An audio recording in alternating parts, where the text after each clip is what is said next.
हुकूमत और रियासती इदारों की जिम्मेदारी है कि सैलाब ज़दगान की बहाली और आबादकारी के लिए मौसर और ठोस इक़दाम करें। मुतासिरीन की आर्जी मुंतकिली के लिए सरकारी इमारतों, कंटोनमेंट एरियाज, सरकारी मेहमान खानों को इस्तेमाल किया जाए। इन ख्यालात का इजहार अमीर जमात इस्लामी कराची हाफिज नईमुर्रहमान ने सैलाब मुतासिरीन को खुराक की फराहमी के लिए कायम अल-खिदमत किचन के दौरे के मौके पर मीडिया से गुफ्तगू करते हुए किया।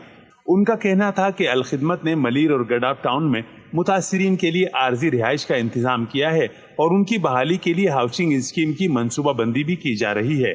सिंध हुकूमत और लिसानियत की बुनियाद पर सियासत करने वाले गिरोह ने आवाम को तकसीम किया। इस मुश्किल घड़ी में इस मनफी सोच और अमल से बाज रहा जाए। खैर हजरात भी और वो लोग भी जो मिडिल क्लास और गरीब तबके से ताल्लुक़ रखते हैं, वो भी इस पूरे काम में बराबर के शरीक हैं और अपने अतियात भी दे रहे हैं, अजनास भी दे रहे हैं, ज़रूरियात ज़िंदगी की जितनी चीज़ें हो सकती हैं वो सब अतिया कर रहे हैं। और अल-खिदमत इसको अपने बेहतरीन नज़्म व नस्क के साथ और इंतज़ामात के साथ जो ज़रूरतमंद लोग हैं उन तक ये नशिया को पहुँचाने का इंतज़ाम कर रही है। चूँकि अल-खिदमत के पास एक भरपूर नेटवर्क मौजूद है, पूरे सूबा सिंध के अंदर तमाम जगह जमात इस्लामी और अल-खिदमत के रज़ाकार हैं। जब अशिया यहाँ से पहुँचती हैं, ट्रक पहुँचते हैं, तो वो उनको मुनज़्ज़म तरीक़े से डिस्ट्रीब्यूट करते हैं। खुसूसन सिंध में रिलीफ़ की एक्टिविटीज़ बहुत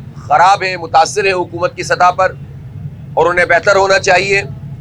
लेकिन हमें NDMA से भी शिकायत है कि उनका रिस्पॉन्स भी अच्छा नहीं है। और ये बात हमने कोरोना के ज़माने में भी देखी कि रिपोर्टें और मीडिया टॉक के लिहाज से तो NDMA बहुत आगे नज़र आता है, लेकिन फील्ड में उसका काम उस तरह से मौजूद नहीं होता। जो इमदाद आ रही है उसका भी हिसाब देना चाहिए। जो ऑलरेडी बजट के अंदर इन तमाम चीज़ों पे पैसे रखे जाते हैं NDMA और PDMA में, उसका हिसाब भी देना चाहिए और फिर पता चलेगा कि ये पैसा आवाम पे खर्च हो रहा है या लोगों की जेबों में जा रहा है। कोई मुस्तस्ना नहीं है कि जिसका एहतसाब न किया जाए, चाहे वो कितना ही ताकतवर हो। इसलिए हुकूमत के इदारों के जितने भी जिम्मेदारान हैं वो जवाब दें, वो बताएं कि इतना बड़ा डिज़ास्टर ये आने वाला था, पेशिनगोई भी थी बारिशों की, सब कुछ था। NDMA पहले एक्टिव क्यों नहीं हुआ? PDMA पहले एक्टिव क्यों नहीं हुआ? क्यों DC ऑफिसेस काम नहीं कर रहे थे और अब भी नहीं कर रहे, सिवाय चंद।